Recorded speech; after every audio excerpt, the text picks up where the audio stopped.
All right, let's talk about penalty procedure. Let me first ask you a question of why do we have a penalty procedure? You know, why do we go through the hassle of throwing flags, blowing whistles, communicating, all that fun stuff for penalties? The answer is to communicate, right? Something abnormal from the regular flow of play has happened, and as people who are in charge of the flow of the game, we need to now let everyone know that something abnormal has happened and here's what we're going to do about it. I point that out to say that a large part of this whole penalty procedure thing is just about communication and communicating effectively. The next thing I want to point out, and it will be clear in the examples that we're going to watch, is penalty procedure is a team effort. No matter if you're in a 2, 3, or 4 official system, penalty procedure shouldn't be done by one person, just the referee announcing, and that's it. Everyone should be involved. And before getting into the examples, let's go over a very basic checklist of what do we do when a penalty happens, okay? First things first, when we see a penalty, we throw our flag. Next up, we blow our whistle to end the play. Now, this could mean right away when the infraction happens if it calls for it, or it could mean waiting for the rest of the play to play out and then blowing our whistle. Third, and almost redundant, we wait that second and we blow our whistle again.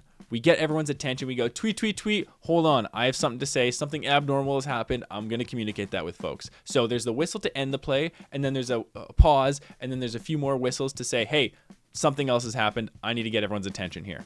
Next up, you're going to communicate the call with your referee if you're not the referee already. You said, hey, I've got something to say, and you're going to communicate that. That could be with a preliminary signal, which is silent. We're going to see an example of that. Or it could be running to your referee and saying, here's the penalty that I got. Next, the referee is going to take that penalty and give the options to the captains of the non-offending team. Once the referee has that answer, he communicates that with his crew so they can start setting up for the next play. And lastly, the referee then communicates to the entire stadium, to the players, fans, spectators, dogs, cats watching, what the penalty is, what the outcome is, and what we're doing next.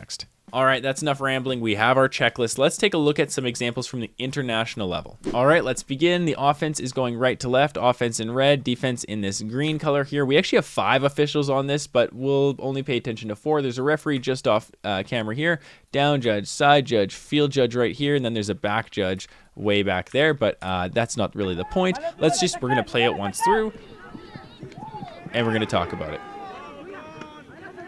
Close catch, little foul. Point of this video is not, is it a good foul? Is it not a good foul? We're just looking at the procedure.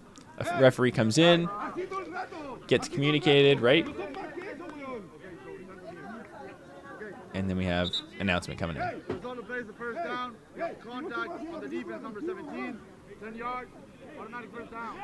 Fantastic. All right, let's break this down just a little bit here.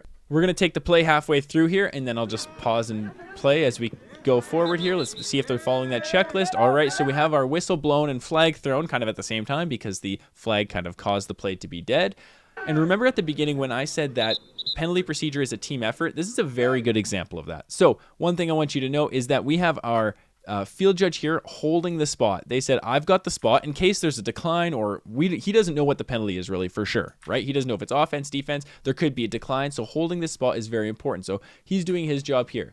The official who called the penalty here, the side judge, I believe it is, he's now going to communicate the call with the referee who's coming in, who's starting to blow his whistle. He's stopping the clock here. Maybe there's a reason for that. I can't see that initially, but he's stopping the clock. He's saying, hold on, we have something abnormal. It's those multiple whistles that we talked about. So they're going to have a quick conversation here. And then what I want you to pay attention to, too, is the down judge doesn't just sit there. It's not my penalty. I'm not doing anything. He eventually gets the ball and marks off the yards after the referee tells him, hey, we're going up 10. So this is just a very good example, and it looks so easy. It looks so efficient, right? Okay, illegal contact from there. Okay, great. You set this up. 10 yards up.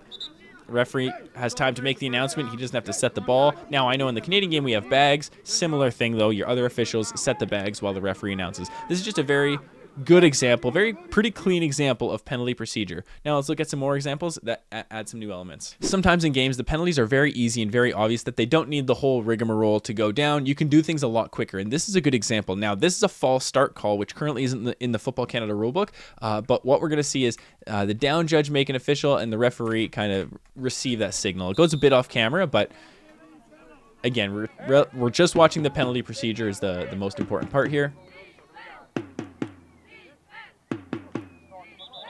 False start, flag is thrown. Now, in the previous example, the refs came and talked to each other, but you can see they're far away.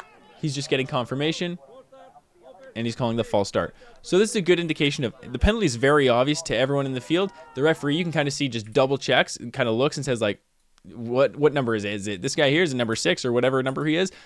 The down judge is like, yes, absolutely. Fantastic. We don't have to waste time getting together, spending a minute talking. This is a good example of making a quick, snappy call on something that should be quick and snappy, because this isn't a very complex penalty, right?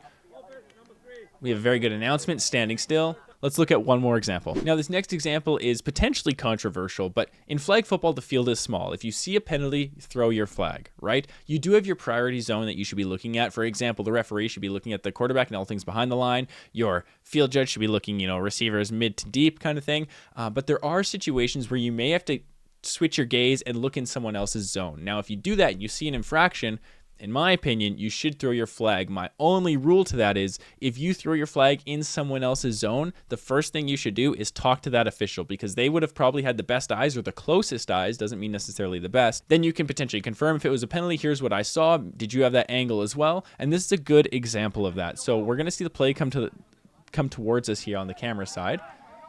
And again, regardless if it's a penalty or not, it's kind of in this official zone, but the referee from down here throws the flag. But look what he does. He approaches the official and says, hey, I have this. This is what I saw from my angle.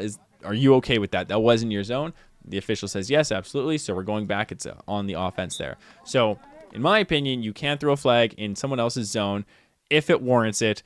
The first thing you should do, though, is talk to them. Now, I wouldn't make a good habit of doing this all the time. There are certain situations. You got to know your crew. You got to know the game. You got to know which calls.